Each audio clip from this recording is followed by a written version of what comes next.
Assalamualaikum warahmatullahi wabarakatuh.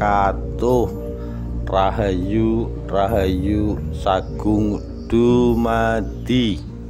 Ketika Ratu Calon Arang menebar pagebluk.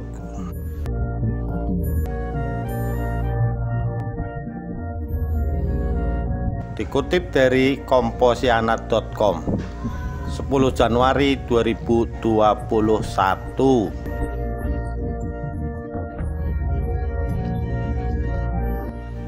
Cerita-cerita tentang Kerajaan Kahuripan dengan Raja Airlangga di Kota Malang relatif kalah populer bila dibandingkan kisah Kerajaan Majapahit, Singosari, dan Kanjuruhan.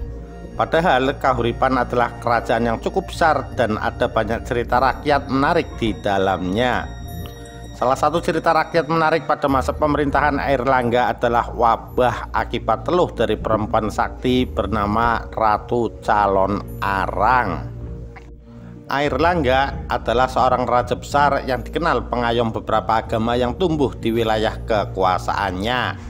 Ia dikenal sebagai raja yang bijak dan juga solutif. Ada dua garis besar cerita rakyat Calon Arang dari sudut pandang Jawa Timur dan Bali. Berdasarkan cerita Jawa Timur, Calon Arang adalah janda keji berkekuatan ilmu hitam yang tinggal di rimba. Ia memiliki putri cantik bernama Ratna Manggali. Ratna menjadi perawan tua karena para pemuda takut kepada ibunya. Melihat hal tersebut, Calon Arang makin mengamuk dan menyebabkan kekacauan. Ada semacam wabah yang merenggut begitu banyak korban. Raja Airlangga lalu turun tangan dan mengutus Empu Baradah menanganinya. Versi dari Bali sangat mengejutkan. Dikisahkan Calon Arang sebenarnya adalah Ratu Bali yang dikucilkan. Ia lalu membalas dendam dengan kekuatan ilmu hitamnya. Korban pun berjatuhan hingga kekuatan putih Barong berupaya membendungnya. Meski cerita ini memiliki berbagai versi, ada sejumlah pesan moral yang bisa ditarik. Calon Arang versi Bali digambarkan sebagai perempuan yang tersakiti. Ia dikucilkan karena dianggap orang asing karena dari Jawa Timur. Dalam versi Jawa Timur, ia mengamuk karena anaknya didesas-desuskan sebagai perempuan yang tak laku. Dengan demikian, sebaiknya kita memperlakukan seseorang dengan baik, tidak menyakiti perasaannya hingga ia mendendam. Meski kisah Calon Arang terjadi hampir 1000 tahun lebih, namun namanya sebagai tokoh antagonis masih melegenda, termasuk di daerah asalnya sendiri, yakni di Dusun Butuh, Desa Sukorejo, Kabupaten Kediri. Bukan kebaikannya yang dikenal, tapi perilaku jahatnya sebagai manusia penyembah durga yang menimbulkan banyak kesengsaraan. Kisah Calon Arang muncul di masa pemerintahan Raja Airlangga pada tahun 1006 sampai 1042 Masehi yang memerintah di Jawa Timur sejak 1021 sesuai dengan isi prasasti Pucangan. Airlangga adalah putra Udayana, seorang bangsawan dari Kamboja yang kemudian menikah dengan putri Mahendra Datta di Bali. Saat memerintah, Airlangga beberapa kali pemindahan kerajaan akibat serangan musuh. Salah satunya diterangkan dalam prasasti Terep 1032 Masehi, menyebutkan Raja Airlangga lari dari istananya di Watanmas ke Patakan karena serangan musuh. Airlangga pernah memerintah di Daha Kediri seperti tertulis dalam serat Calon Arang.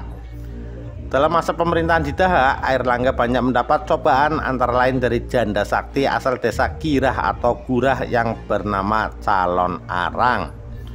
Dikisahkan saat itu Calon Arang marah gara-gara anak perempuannya yang bernama Ratna Manggali tidak ada yang melamar ketika menginjak dewasa.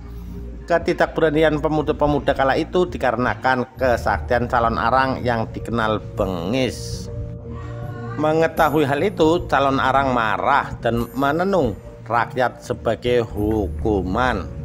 Dia adalah penganut Bhairawa Pagiwa dan penyembah Durga. Karena tidak ada pemuda yang melamar anaknya, kemudian dia melakukan ritual, dan oleh Durga ritualnya dikabulkan. Dia mampu menurunkan wabah penyakit ke seluruh wilayah, dan rata-rata yang terkena penyakit kutukannya pasti mati. Banyaknya korban membuat Raja Airlangga memikirkan jalan keluarnya. Salah satunya adalah dikirim bala tentara untuk menumpas calon arang. Usaha itu gagal. Rupanya calon arang terlalu sakti. Serangan itu malah membuat kemarahan calon arang semakin menggebu-gebu. Hingga kemudian sang Raja Airlangga mendapat petunjuk. Empu Baradah, salah satu penasihat Raja Airlangga yang berkedudukan di Lembah Tulis di wilayah barat kota Kediri yang berbatasan dengan Gunung Wilis, bisa mengalahkan calon arang. Salah satu strategi yang dilakukan Empu Baradah menurut Ki Tuwu adalah perkawinan politik yang tujuannya adalah menggerogoti dari dalam keluarga calon arang, yakni mengawinkan muridnya yang bernama Empu Bahula dengan Ratna Manggali. Dikisahkan bahwa lamaran diterima oleh calon arang, lalu kawinlah Bahula dengan Ratna Manggali dan tinggallah Bahula di rumah mertuanya. Dari Ratna Manggali itu, Bahula tahu bahwa calon arang selalu membaca kitab dan tiap malam melakukan ritual angker, yakni di kuburan. Setelah tinggal beberapa lama di rumah mertua, Bahula hingga akhirnya banyak mendapat informasi soal ritual yang ia lakukan. Bahula juga berhasil menunjukkan kitab calon arang kepada Empu Baradah.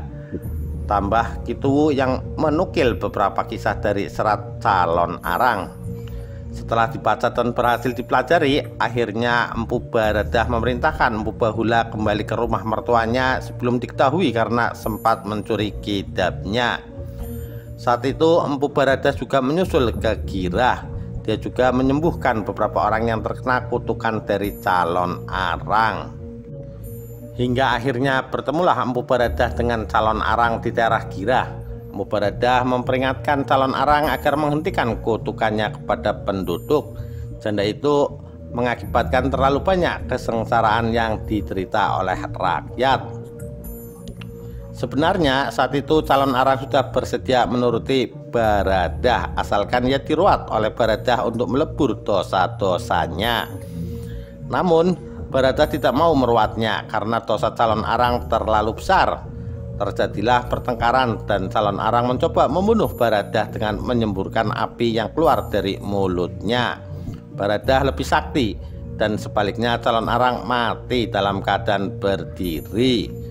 Di akhir cerita, calon arang dihidupkan lagi oleh Empu Baradah untuk diberi ajaran kebenaran agar bisa mencapai moksa.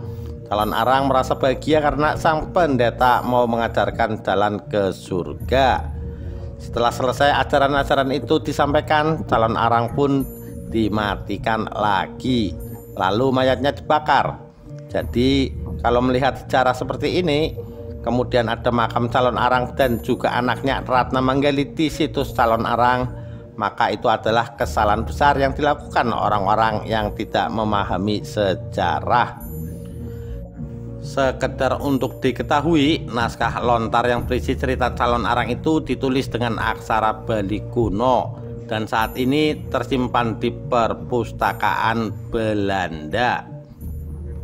Demikian sekilas kisah ketika Ratu Calon Arang menebar pagebluk. Sekian, terima kasih.